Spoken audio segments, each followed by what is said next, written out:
used on the railway. We fueled her up and everything seemed fine. Then things got out of hand. The diesel began to burn her internal organs. Everything organic in the engine was soon burning. Have you ever heard a locomotive scream in pain? We tried rinsing out the fuel tank with water, but by then it was too late. Mavis's body would be kept under lock and key indefinitely. In an unexpected U-turn, Sir Topham Hatt would ban fueled engines from being used on the island. Engines being displayed to tourists during the off-season. Many of these engines were failed biofusion experiments and were too ill to work or were already dead. They had to put a stop to that though.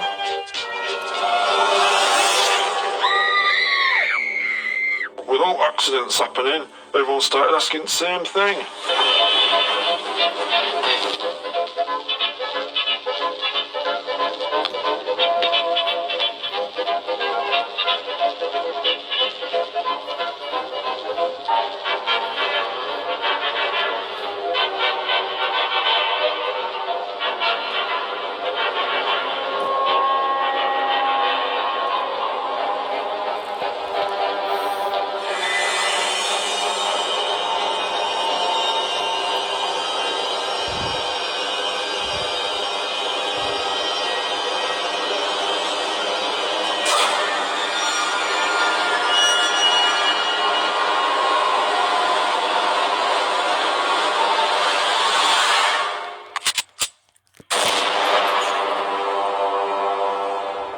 Professor Wilhelm could have...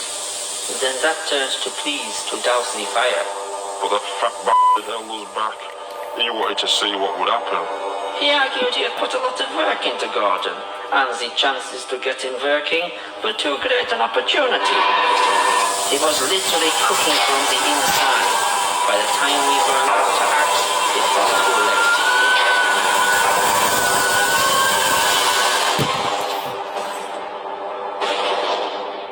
I wasn't as near to him as some of them. I thought the risk was worth it. Fueling Harold was a nervous experience. Would he have the same reaction Mavis had? We all breathed a sigh of relief and loaded the injured people aboard. Then it all went wrong.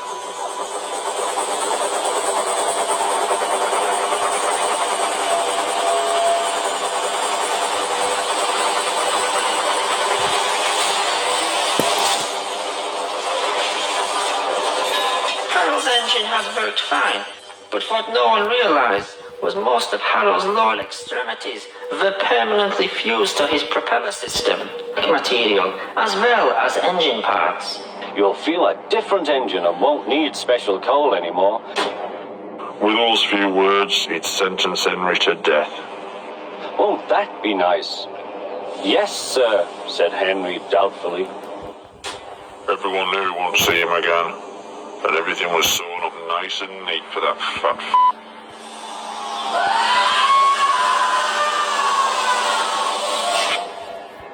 Isn't it? Why had the first biofusion operation worked so well, but nearly every operation since had failed? Sadly, Thomas found the reasons inside.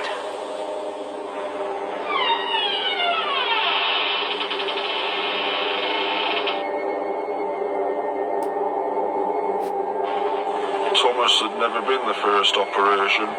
He hadn't even been second. What shed number 17 contained was evidence of several attempts to create a tank engine with Thomas's DNA. These had been early tests made by people with no experience of an experiment on this scale. Ill-planned and unprepared, these procedures had used DNA from the human Thomas and had been as much the real Thomas as the tank engine the world had come to know and love. To us, Thomas the Tank Engine had been the Thomas we all knew as a boy. Part of the family the whole island's population had known and respected since Wilhelm first arrived. In actuality, this tank engine was no more the real Thomas than all the failed creations made over the 12 months before. This Thomas had all the human Thomas's memories and experiences. He had learned what Thomas had learned, known who Thomas had known, but so had all the previous failures.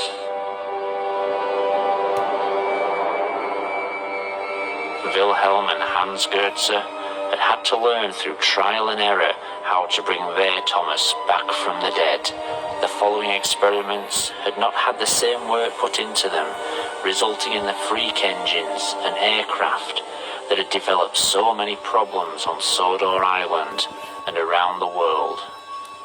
In Shed 17, Thomas wouldn't discover who he was, but in fact, who he wasn't.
As time passed, we stopped asking all the questions we had at first.